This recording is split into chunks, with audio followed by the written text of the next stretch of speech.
இப்போ தக்காளி வெங்காயம்லாம் நல்லா வதங்கி வந்துடுச்சு. கொஞ்சமாக மஞ்சள் பவுடர் சேர்த்துப்போம்.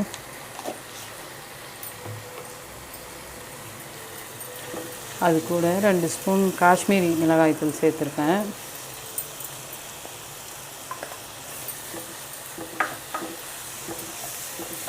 ரெண்டு ஸ்பூன் தனியாத்தூள் சேர்த்துருக்கேன்.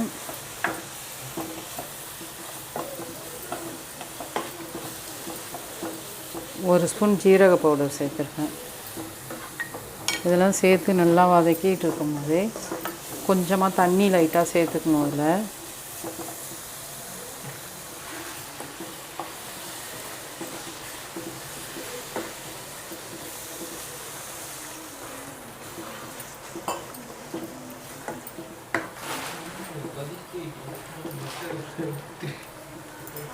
லைட்டாக தண்ணி சேர்த்து கொதித்த பிறகு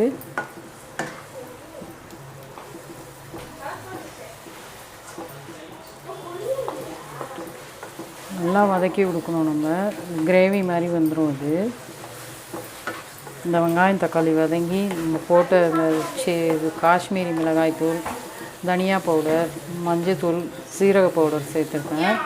நல்லா வதக்கிக்கின பிறகு இந்த காரம் பச்சை வாசனை போனதும்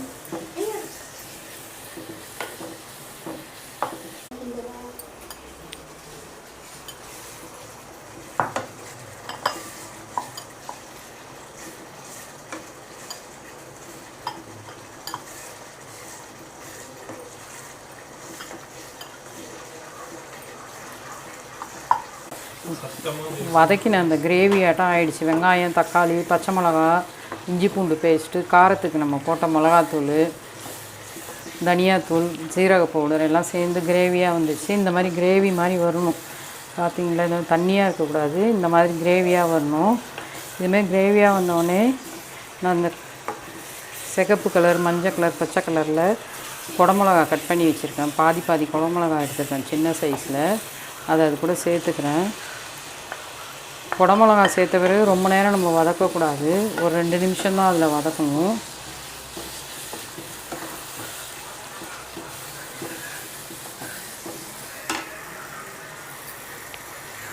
குடமிளகா அது கூட சேர்த்துட்டேன். சேர்த்தது கூட கொஞ்சம் கொத்தமல்லி இலை தூவிக்கலாம். நம்ம கொத்தமல்லி இலையை தூவிட்டு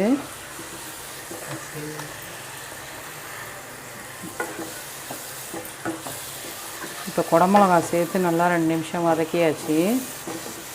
இப்போ அது கூட நான் பன்னீர் க்யூபாக இருந்ததை கையால் உதிரியாக ஆக்கி வச்சுருக்கேன். நீங்கள் திருவுறதுனாலும் திருவிக்கலாம். நீங்கள் பன்னீரை நான் கையாலேயே உதிரியாக்கி வச்சுருக்கேன். அதை அது கூட சேர்த்துக்கிறேன். இதில் 400 கிராம்ஸ் இருக்குது இதில் பன்னீர். அதுதான் நான் இதில் சேர்க்குறேன்.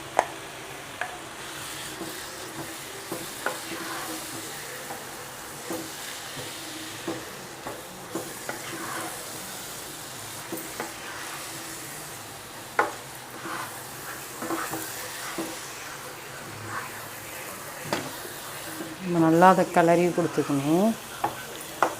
அந்த கிரேவியோட அந்த பன்னீர் போய் நல்லா மிக்ஸ் ஆகணும். இப்போ மிக்ஸ் ஆகிடுச்சி, பன்னீரோடு மிக்ஸ் ஆகிடுச்சி. இப்போ மிக்ஸ் ஆனதை கூட நம்ம கொஞ்சம் வெண்ணெய் சேர்த்துக்கலாம். கூட நம்ம க்ரீம் சேர்த்துக்கிறோம் 2 ஸ்பூனு.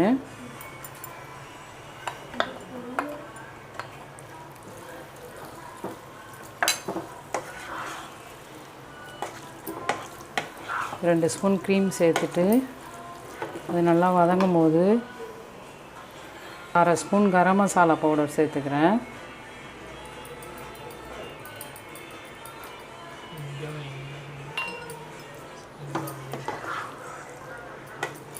கரம் மசாலா பவுடர் சேர்த்து கிளறி கொடுத்துட்டோன்னே கொஞ்சமாக வெண்ணெய் சேர்த்துட்டு இப்போ பன்னீர் புர்ஜி ரெடி ஆகிடுச்சி.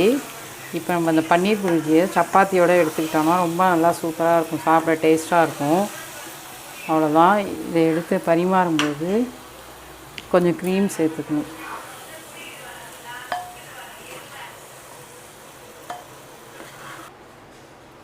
இப்போ சுவையான பன்னீர் புர்ஜி ரெடி ஆகிடுச்சி.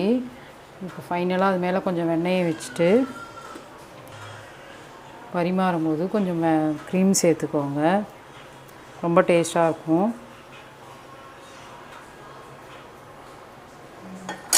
சூப்பராக இருக்கும்.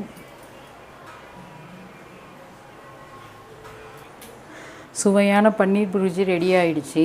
டேஸ்ட் பண்ணி பாருங்கள். நம்ம சேனலுக்கு லைக் பண்ணுங்கள், ஷேர் பண்ணுங்கள், சப்ஸ்கிரைப் பண்ணுங்கள். வணக்கம்.